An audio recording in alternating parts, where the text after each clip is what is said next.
తెలంగాణ ప్రభుత్వం 50% పైచిలకు ఆర్టీసీ ధరలు పెంచడం, సామాన్య విద్యార్థులకు చిన్న చిన్న ఉద్యోగాలు చేసుకునేటటువంటి వారికి, అదేవిధంగా మెట్రో ధరలు పెంచడం, దానికి అనుబంధంగా ఉన్నటువంటి ఎంఎంటీఎస్ ధరలు పెంచడం అన్నది నిజంగా కూడా దారుణం.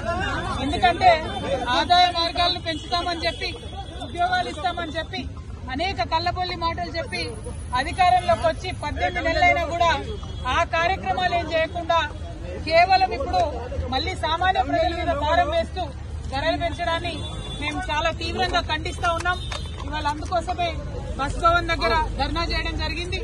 ధర్నా చేసిన ప్రతిసారి మమ్మల్ని అరెస్ట్ చేయడం కాదు, ఈ ప్రభుత్వానికి, ముఖ్యమంత్రి గారికి మేము డిమాండ్ చేస్తా ఉన్నాం, మీరు ప్రజల ఆదాయ మార్గాల్ని పెంచండి, ఆర్టీసీని కాపాడేటటువంటి ప్రయత్నం చేయండి. ఇంతకుముందు కేసీఆర్ గారు ఆర్టీసీకి ఎట్లయితే ప్రభుత్వం నుంచి నిధులు ఇచ్చి కాపాడినరో అట్లా చేయండి తప్పితే మీరు సామాన్య ప్రజల మీద భారం వేసి ఆర్టీసీకి ఆదాయాన్ని పెంచేటటువంటి కార్యక్రమాలు చేయడం శుద్ధ దండగా. దీనివల్ల ఆర్టీసీకి లాభం లేదు, ప్రజల మీద భారం పడుతుంది, ఇబ్బంది పడతారు. గ్రామీణ ప్రాంతాల్లో ఉన్న ప్రజలకు మరీ ఎక్కువ ఇబ్బంది అవుతుంది. ఇప్పటికే మహిళలకు ఇబ్బంది అవుతుంది, బస్సులు ఎక్కే పరిస్థితి లేదు, మగవాళ్లు టికెట్ కొనుక్కున్నా కూడా నిలబడే పరిస్థితి లేదు, కూర్చునే పరిస్థితి లేదు, నిలబడే ప్రయాణం చేయాల్సినటువంటి పరిస్థితి ఉంది. అటువంటి సందర్భాల్లో మీరు రేట్లు పెంచి ఎవరికి లాభం? కొన్ని రేట్లు పెంచితే కనీసం బస్సులు పెంచుతున్నారా?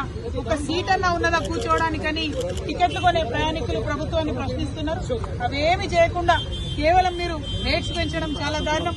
ఈ వైఖరిని మేము ఖండిస్తున్నాం. మీ రేట్లు తగ్గేంత వరకు కూడా మేము ఉద్యమిస్తామని సందర్భంగా తెలియజేస్తా ఉన్నాం.